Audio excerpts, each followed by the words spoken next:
Outlaw Run is an RMC topper track roller coaster built in 2013 in Branson, Missouri, and it happens to be my most painful credit ever.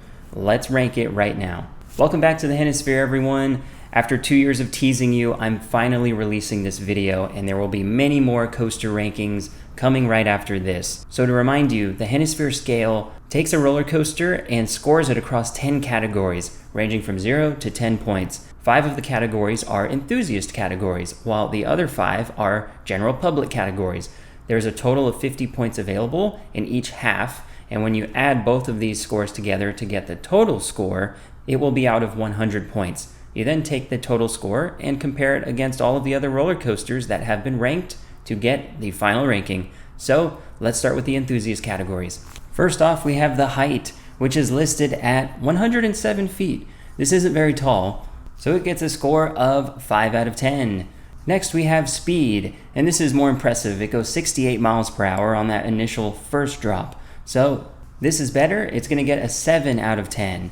Next, we have the drop, and the drop is very impressive here. It's much bigger than the height. It's listed at 162 feet on that first drop. Very impressive. It's going to get a 7 out of 10.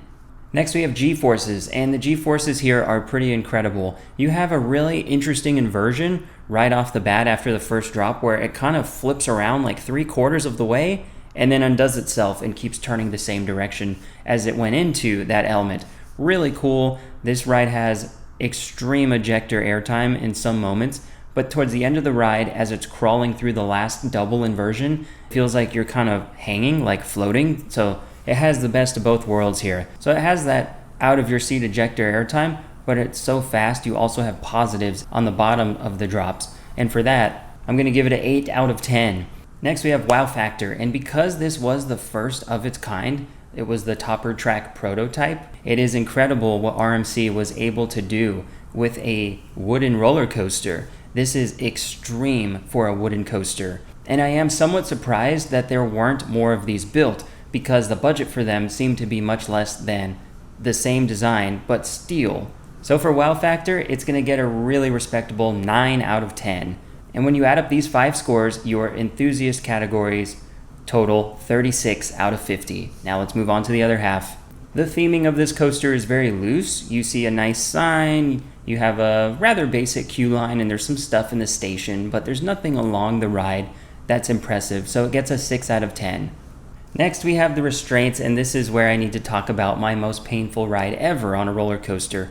I think there were 4 things that contributed to this. I do think it was more so my fault than the coaster's fault, but still, there are things about the coaster that I wish were a little better. So the 4 things, I would say that 1, the restraints have shin guards. That's how RMC restraints are. 2, this is a wooden roller coaster, so there's going to be bumps along the way.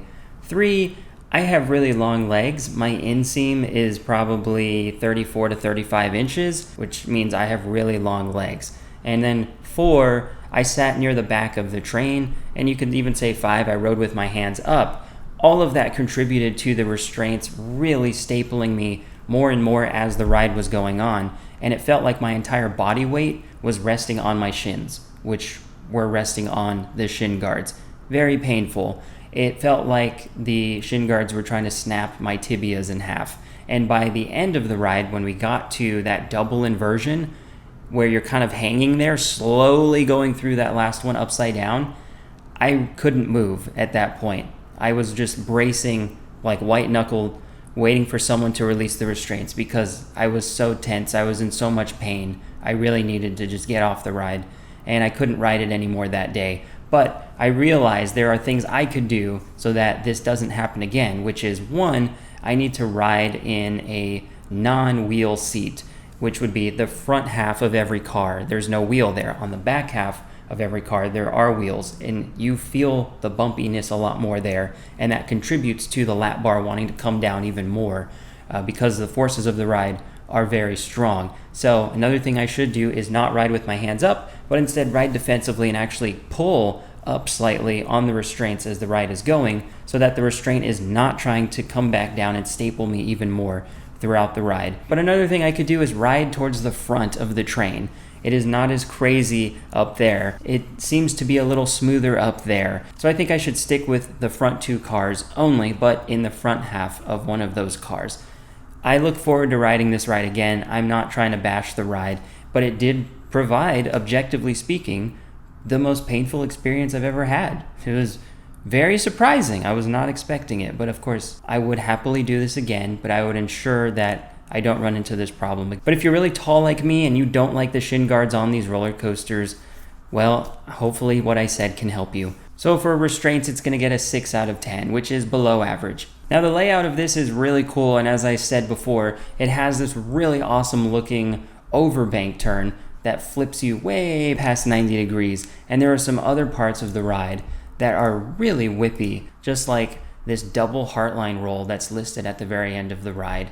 I'm going to give the layout a 7 out of 10. Next we have the length. It is listed at 2,937 feet, which is pretty short for a high thrill roller coaster, so I'm giving it a 6 out of 10. And finally we have smoothness. As I mentioned, this is a wooden roller coaster. It rides like a wooden roller coaster. It's not glass smooth, it's not even butter smooth. It has some potholes. So I'm giving it a 6 out of 10. Add these 5 categories up, and for the general public scores you get 31 out of 50, which is very average. But when we add both of the scores together, we get an incredible score. The highly coveted, I can't make this up, score of 6.7 out of 100. And this score means Outlaw Run ranks 29th out of 64 roller coasters I have ranked so far. Bruh. And no, this was not scripted this year. This score was calculated in 2019 after my first and only visit to Silver Dollar City. I need to get back there, but what a way to bring back the coaster rankings. There's going to be a lot more from Silver Dollar City coming up, and there's also going to be parks like Cedar Point, Kings Island, Kings Dominion, Carowinds coasters ranked as well. If you want to know what happened to Kid Flash Cosmic Coaster, just watch this video up here. This video was filmed just last week. And if you want to know the prices for Six Flags passes and memberships in 2027, click this video over here. All right, see you tomorrow.